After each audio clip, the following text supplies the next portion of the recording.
Afternoon, everybody. My name's Hugh Middlemass. I'm a commercial lawyer with Winston Solicitors. Talking today about bring your own devices.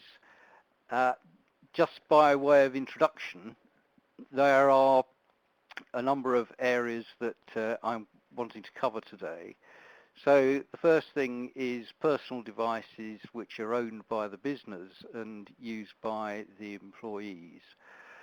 These are relatively straightforward because you've got control of the product and you can install whatever devices you want to on what is your own product or your own device in order to provide protection. So although that's an issue that is relevant, I'm really wanting to concentrate today on what you do with personal devices which are owned by the employee, used by that employee in the employer's business.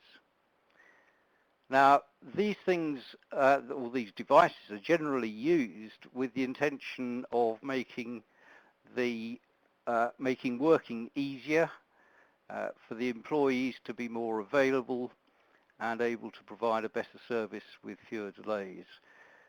Those are all good things, and there is nothing I'm going to say today which should discourage you from allowing employees to use their own devices, but you need to take care about how you go about doing that and making sure that you've got appropriate rules in place. It'd be interesting to know, for a start, how many of you actually already have employees who are using their own devices.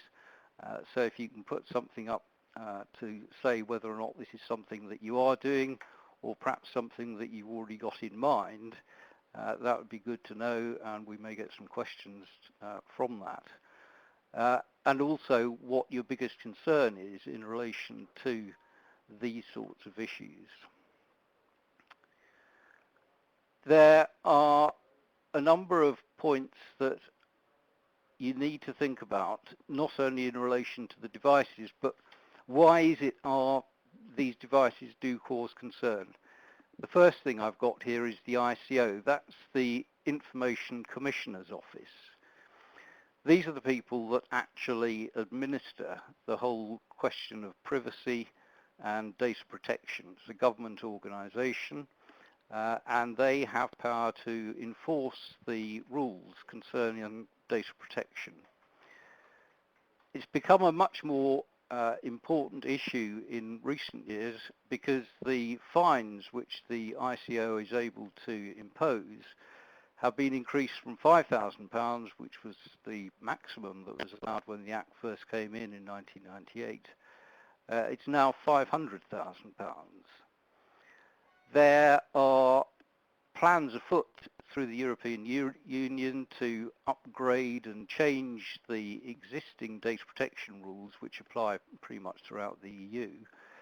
And the intended maximum fine is now going to be €100 million or 5% of your turnover, whichever is greater. So it's something which is increasingly important for organisations to keep an eye on,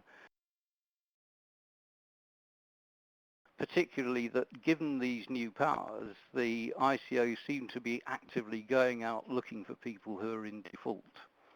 So if, for example, your website doesn't have a privacy policy, doesn't have an appropriate privacy policy, doesn't comply with the new rules about cookies and so on, the ICO is looking for people to target. So, for example, there have been quite a few six-figure fines which have cropped up in the last couple of years, and it even extends to charities. There was a charity that was fined £300,000 for allowing data to leak out, and it just goes to show that these things are taken increasingly seriously. So, the risks. There are four areas, really, which I've identified. The first is personal data. Personal data is any information about an individual which you hold on your system. So it could be an employee, it could be a customer, it could be a supplier, and if you've just got their phone number, address, email address, whatever it might be, that's personal data, and you have to take steps to protect it. So it's the responsibility of the employer to comply with the Data Protection Act.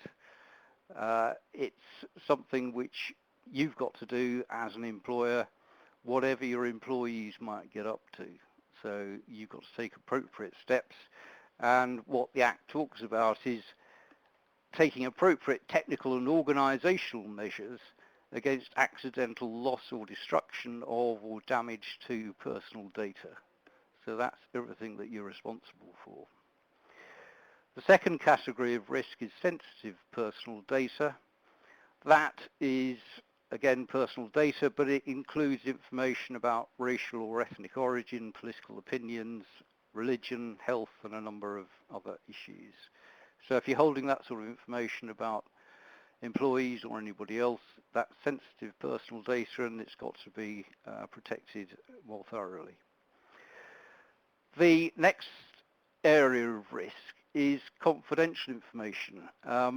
One of the temptations in looking at this subject is to think entirely in terms of the Data Protection Act and what that says in terms of protection, what the problems are in terms of fines and everything else. But when we're looking at employees and using their own devices, they may not only store personal data, so they've got lists of customers or contacts or whatever they might be, but they may well also have confidential information about your business.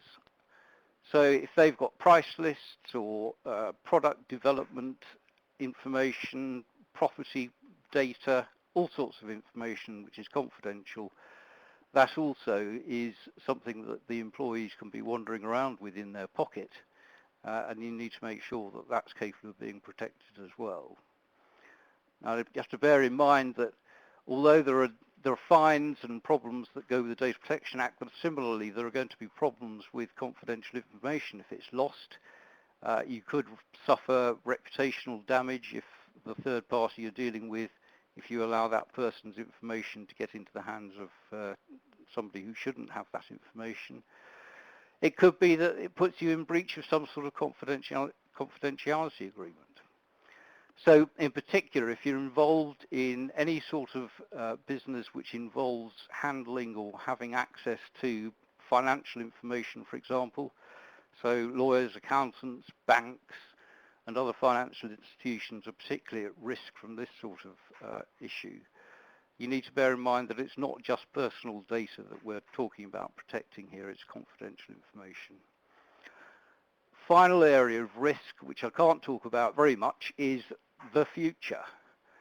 So we've got technology, Google Glass, for example, already in existence. It's in a fairly crude state at the moment, but it's not difficult to imagine that becoming much more sophisticated, much more difficult to detect, and you've got your own employees or visitors to your office wandering around with a pair of spectacles which is able to pick up information. It may be able to pick up audio as well as visual information, and how do you protect yourselves against that?